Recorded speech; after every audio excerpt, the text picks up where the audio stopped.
Assalamualaikum warahmatullahi wabarakatuh. Perkenalkan, nama saya Rapena Sari dengan NIM 123111032.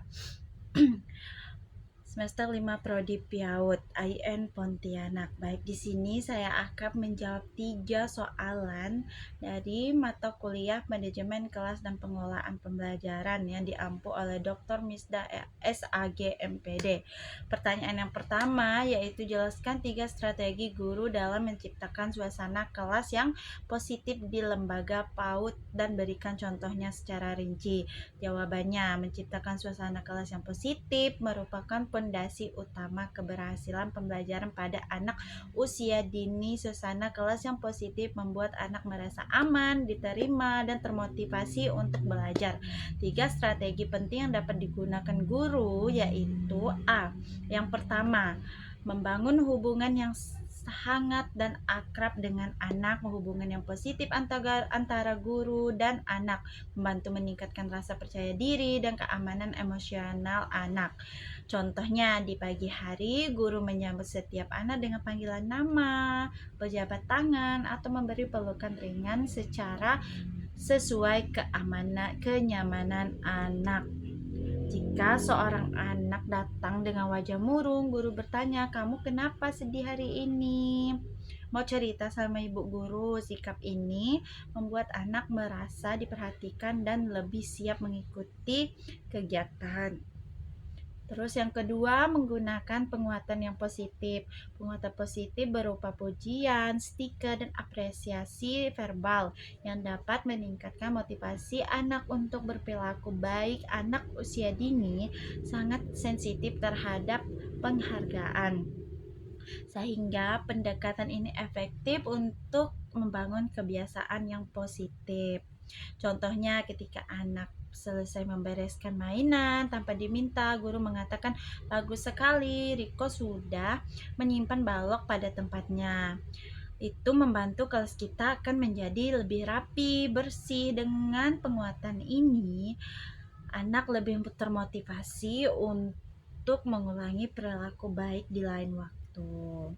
Terus yang ketiga, membangun rutinitas dan aturan yang konsisten. Anak usia dini membutuhkan struktur agar mereka merasa aman dan mampu memprediksi kegiatan selanjutnya. Rutinitas yang jelas membantu meminimalkan perilaku bermasalah serta menjaga keteraturan kelas. Contohnya, setelah bermain bebas, guru selalu mengajak anak bernyanyi, terus seperti, "Ayo kawan, rapikan dulu sebelum masuk kegiatan berikutnya." Guru juga membuat aturan visual seperti gambar anak, antri, menyimpan mainan, atau duduk saat makan. Setiap hari, guru mengulang aturan ini sehingga anak hafal dan terbiasa.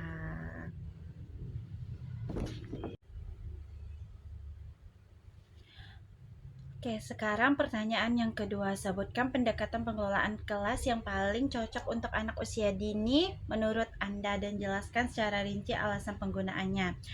Jawabannya, pendekatan pengelolaan kelas yang saya pilih adalah pendekatan pembelajaran yang positif atau biasa disebut dengan bahasa Inggrisnya positif disiplin. Pendekatan ini berfokus pada penanam disiplin melalui pembiasaan, pembuatan positif, serta komunikasi yang menghargai anak.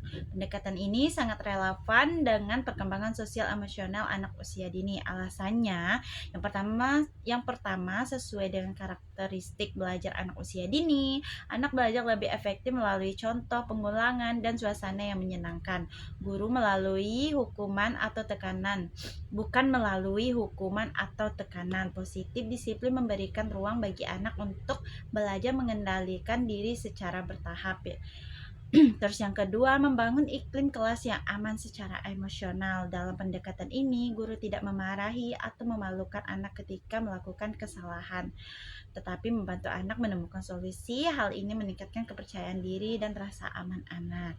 Terus yang ketiga, melatih anak menunjukkan perilaku positif secara mandiri. Penguasaan positif membantu anak memahami konsekuensi baik dari perilaku yang tepat. Anak tidak hanya butuh Patuh karena takut dihukum, tetapi karena memahami manfaatnya. Contoh, penerapan kelas ketika dua anak berebut mainan, guru tidak langsung memarahi, tetapi menengahi dan berkata, bagaimana kalau kalian giliran 3 menit.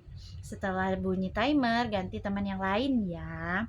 Guru memberikan bintang kebaikan kepada anak yang menunjukkan perilaku baik seperti antri, berbagi, atau membereskan mainan. Guru menata kelas dengan sudut-sudut bermain yang jelas sehingga anak mengetahui yang boleh dilakukan di setiap sudut. Dengan pendekatan ini, kelas menjadi kondusif, anak lebih kooperatif, dan pembelajaran berlangsung dengan nyaman. Pertanyaan yang terakhir, jelaskan 3 hambatan paling berpengaruh terhadap pengelolaan kelas dalam pembelajaran AUD serta berikan solusi lengkap dan contoh kasusnya. Jawabannya, pengelolaan kelas pada AUD memiliki tantangan tersendiri karena anak masih berada dalam tahap perkembangan awal baik secara sosial, emosional, maupun perilaku. Ada beberapa hambatan. Yang pertama, hambatan anak mudah terdistraksi dan sulit fokus. Anak usia dini memiliki rentang perhatian yang pendek sehingga cepat bosan dan mudah terganggu oleh hal lain.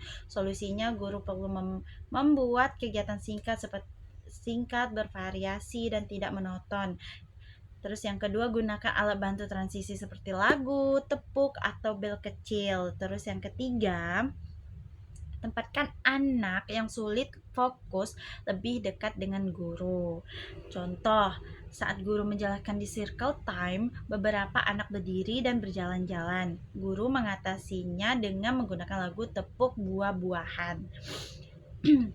Lalu memulai ulang kegiatan saat perhatian anak kembali. Terus yang kedua, hambatan konflik antar anak seperti rebutan mainan. Konflik adalah hal alami di usia dini karena anak masih belajar berbagi dan mengendalikan emosi. Solusinya, yang pertama, ajarkan konsep berbagi, giliran, dan meminta dengan sopan. Terus yang kedua, menggunakan timer untuk mengatur giliran jika anak berebut mainan. Terus yang ketiga, guru menjadi model komunikasi yang baik. Contoh, dua anak berebut mobil-mobilan dan saling menarik. Guru datang dan berkata, mobil ini bisa dipakai bergiliran. Adit duluan ya, 3 menit, terus gantian dengan Putri. Kita harus saling berbagi.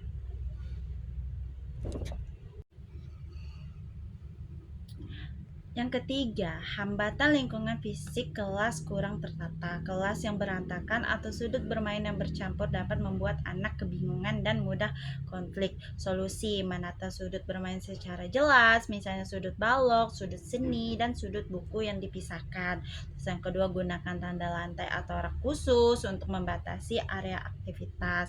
Pastikan alat permainan mudah diakses tetapi tetap rapi. Contohnya, saat sudut balok dicampur dengan sudut buku, anak yang membaca terganggu dengan suara balok yang jatuh. Guru mengatur ulang kelas dengan memindahkan sudut balok ke area lebih luas dan memberikan batas lantai. Setelah itu, suasana belajar menjadi lebih tenang dan fokus. Baik, sekian dari saya. Terima kasih. Wassalamualaikum warahmatullahi wabarakatuh.